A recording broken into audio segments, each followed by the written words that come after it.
Hi guys, it's Samantha. Welcome back to my channel. Today we are going to be doing August's wrap-up.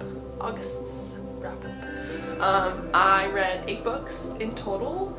I had quite a few romances. We got a ginormous historical fiction, some non-fiction, and a little bit of a spooky book. So grab a drink, come hang out with me, and we're going to go ahead and get started. So I'm going to go ahead and apologize. The lighting is probably really bad, but I'm not going to complain about it being cloudy because it's September and I'm ready for fall weather. My husband actually stole my lighting because he had to go do a video as well, but I got the good camera, so I guess it was a trade-off.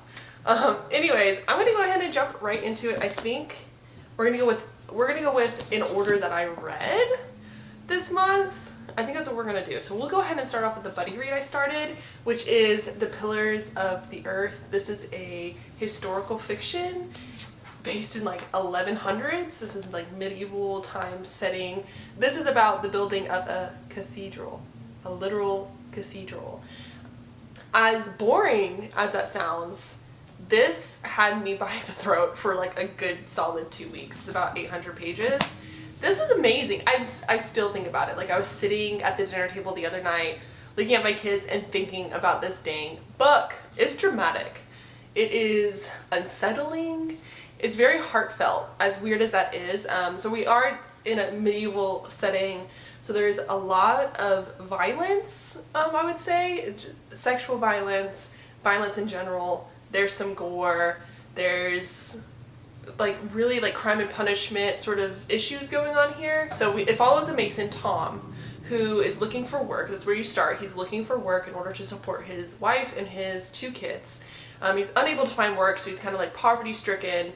And then he bumps into another character who is a monk who was just put into place at a new cathedral, new monk area, right? You also follow somebody who, actually, I think it's just those 2 people. Oh no, Lady Alina. You also follow a noble woman.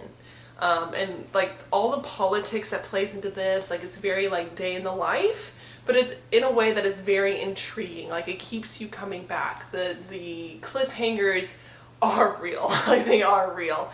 The plot is so intriguing.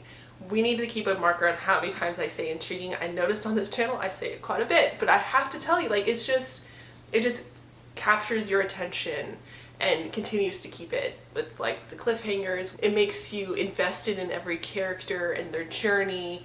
There's an ultimate villain, like straight up villain, like no morally gray nonsense. He is a villain and you are like rooting for something to happen, bad happen to him, as awful as that sounds. And it's just one of those books that you just like, you want to read and you think about when it's done. And I loved that. Highly recommend to anyone who likes historical fiction. Highly recommend someone who just like wants to fall into a book and just really become invested into something, because I think that this is it. This is it. It really didn't even take me that long to read it. It's an 800-page book about building a cathedral. Like Ken Follett did that. He did that. He did it very, very well. Like I highly recommend reading this book if it sounds like something that you would want to do. Like this is really like literature. Like this is really good. I love this. Like something that you really think about. So while reading this, I did a nonfiction vlog, which is up on my channel, and I think I finished Crying in H Mart by Michelle Zonner first. This one was emotional. It's very small. It's very nice. It's a little nonfiction about a woman and her relationship with her mother and her culture. So her and her mother have a lot of strife. They find common ground in Korean food, which is she's half Korean, half American. They find the bond they have through Korean food, and it is very heartfelt. I think that her journey as a Korean American female was very inspiring in a way. You can see her struggles, you understand her struggles. Her relationship with her mom was very beautiful, very, I think, realistic. It made me want to eat Korean food, so A+ for that. Like I really just wanted to eat all the Asian food. Like I wanted to go down to our Asian market and eat the food, because the descriptions of food in this are absolutely beautiful. I highly recommend Crying in H Mart. It kind of did make me tear up a little bit. Her journey is very good, very inspiring. I liked it. Okay, next one.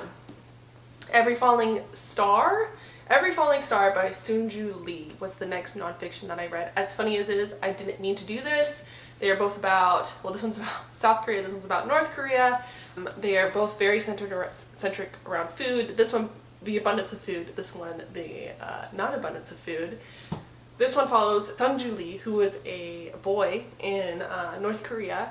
In the beginning of the years in North Korea, I think the communist reign just begun with Kim Il-sung. This was after his reign. His successor, I forget the name of, took over, and there was the Great Famine in North Korea. He lived it. It's about his journey finding himself. His father used to be a big military member. What happens is that he gets outed with the new reign. They end up in one of the commune areas, farming districts outside of the city, and it's his survival story. So obviously famine, it's called the Great Famine. People were dying from starvation in North Korea, and he finds himself a group of friends, a group of boys. They kind of gang together, and it's their survival story, like how they were able to survive in like the most drastic conditions, the most awful conditions. It's a story of brotherhood, survival, family. It's very, once again, inspiring. It's like, as it should be. It's a memoir. Highly recommend. This is a great one for kids. This is I think a YA nonfiction book. So Sung-Ju Lee wrote this as in the perspective of him being a child. So he still doesn't know what his father did. He still doesn't know at the very beginning, he doesn't know what's going on. Like, he doesn't understand what's going on. And it's from a child who grew up with propaganda that swayed his viewpoint in life, and then like coming to the realization of that propaganda being a lie, and like how he grows from there. So it was very much like a coming of age kind of story. The next book I read, that was really dramatic, I'm sorry. The next book I read was The Hookup Plan by Ferrara, Roshan.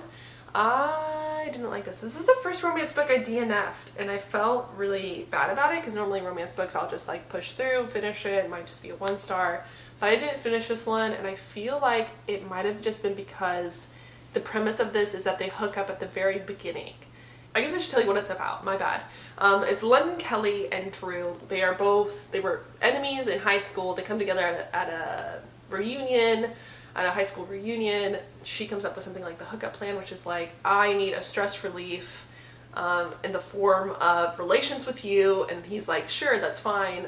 It's definitely like a Drew falls in love with London first, and their relationship springs from there. I didn't like it as much. I think it's a great attempt at doing like, maybe personally my romances, I like the sexual tension and the sexual buildup, and Ferrara Roshan tried to do that with like, you don't get many scenes with them together until they actually start falling in love. Once they start falling in love, you get a little bit more in depth on like the sexy scenes and everything else. I just didn't like it. I don't think the characters fell kind of flat for me. And yeah, it just wasn't my thing. Hopefully it's yours. I mean, it's still good. It's still alright. It wasn't the worst thing ever. I just wanted to move on to better things, I guess. But yes, I did DNF that book. I don't even know if that should count towards my wrap-up, but it did. The next book, Small Angels by Lauren Owen. So this one was very interesting. This was an atmospheric read. So this is about a town in a rural area. It's surrounded by a magical forest. There's an entity that lives inside this magical forest, and there's a family who is in charge of keeping this entity happy. It's about the daughters of this family, and once again, it's a little bit of a coming of age story, also like a sisterhood kind of story, where they're growing into themselves and they're learning what's going on around them, and trying to break out of the curse that their family's been put under. As weird as that is, it's a curse. Like, like I said, very atmospheric. From page 1, you're getting creepy forest vibes, rural area out in the middle of nowhere, ghost stories, magic forest, young girls making stupid decisions and getting themselves into trouble. You have like an older lady who is their grandmother, who's trying to rein these girls in order to protect the town and themselves, and is unable to do so. And it's just very interesting. It's also, if you didn't know, there is a sapphic romance in here that was very good. Like, I'll give it to them. Very, very good. But yeah, I like the perspectives in this book. It switches perspectives, which keeps it very interesting.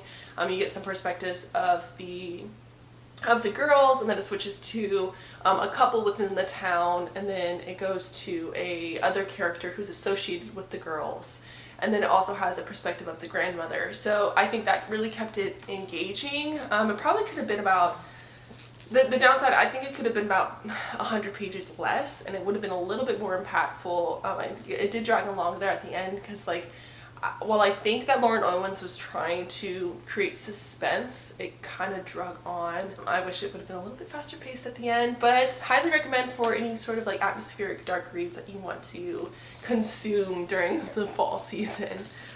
The next book I read was Beginning of Arrogance by Brian Cole. This book was given to me by Reedsy Discovery as an ARC in order to give a review. If you're interested in getting paid to give reviews, check out my link below. Reedsy Discovery is a new program that pays people to read indie published books. This book was really good. I think I give it a 4-star. I know I haven't given any star ratings for my other books, but this was about a 4-star read for me. This was about Kel, who is a paladin for an insane god. He is an orphan. He was picked up by a monk, taught how to fight, and he's thrown into a group of other warriors. There's a magician, there's a priest, there's an orc, there is an elf fairy creature who's also there. This is very much like, I wouldn't even describe it as found family as well. Like, he gets thrown into this group, it's very much like Cousin Vinny-esque, lots of strife, but basically they come out, they fight sea monsters. So that's another thing too, it's a Viking setting. So you get like seaside, sea monsters, trident throwing, ships, which you know I love my nautical settings. So this book was definitely for me. I loved it. I thought all the characters were very likable, lovable. I liked Krell as a main character because he was very humble. He's very much the unlikely hero. Like, he doesn't really want to be the hero, but he is, so he's dealing with it. Very much like Dungeons and Dragons quest-like journey, which I enjoyed. It wasn't a completely like linear plot line. You're getting like little quests. You're getting lots of like random characters who are coming in and telling them like, oh, well, now you have to go do this, now you have to go do this. So if you're a fan of like Skyrim or any sort of like quest-like video game or Dungeons and Dragons, you should definitely pick it up. You gotta support our indie authors. I'm so excited to be partnering with Reedsy Discovery because I feel like this year is the year of indie published books for me, and I'm so excited to support all my indie authors. So yeah, I love it. Awesome. It's a great program. Check it out. By the time you see this, I will have posted my Twisted series vlog. So if you've seen that, you know where this is going. If you haven't seen that, I'll link it down below. This month I read Twisted Lies and Twisted Hate, which is the 4th and the 3rd book in the Twisted series by Anna Huang. I loved Twisted Hate. I loved it a lot. It's definitely the spiciest book out of all 4. This one follows Josh and Jules, who is their whole trope, their whole like thing is enemies with benefits, and it was hot. So if you want a hot romance, definitely recommend Twisted Hate. The only issue I had with this book that gave it 4 stars was that there was some decisions that Josh made at the very end of the book that I did not agree with. Personally, Jules is a bigger person than I am because I would not have forgiven him like she did. But it was very, very, very, very dramatic. It was very dramatic, which I love. The banter was good because it was very much like bully romance banter, where like they're literally at each other's throats, and then, you know, sexy times. I'm about it. It was great. Very hot. Love, love, love. Check out the Twisted vlog to know more about that one. I feel like I've talked enough about the Twisted series. That being said, I also read Twisted Lies this month. I didn't like it at all. In fact, I probably would have DNF'd it like the Hookup plan, except I was doing a vlog, so I basically skim read the last 10% of it. Don't lie to yourself. I know you do it too, so don't judge me too harshly. I skim read the last 10% so I could figure out how the plot ended and move on with my life, because I really just wanted to know how the plot ended. Let me tell you a little bit more. This is about Stella and Christian, who are also characters that you get introduced in the earlier part of the series. And this one is a fake dating trope. Apparently Christian's supposed to be a morally gray character. He wasn't. He's a villain.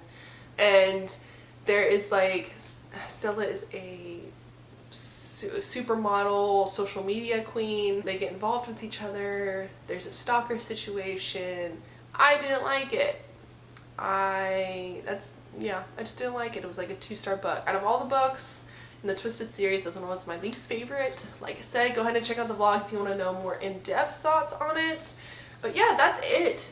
That is what I read 8 books this month. And I'm tired now. I want to know about those booktubers that read like 30 books a month and then do a wrap up. Good lord. Anyways, I hope you guys had a wonderful August, that you are also excited about the fall weather coming in. Get yourself a pumpkin spice. They're delicious.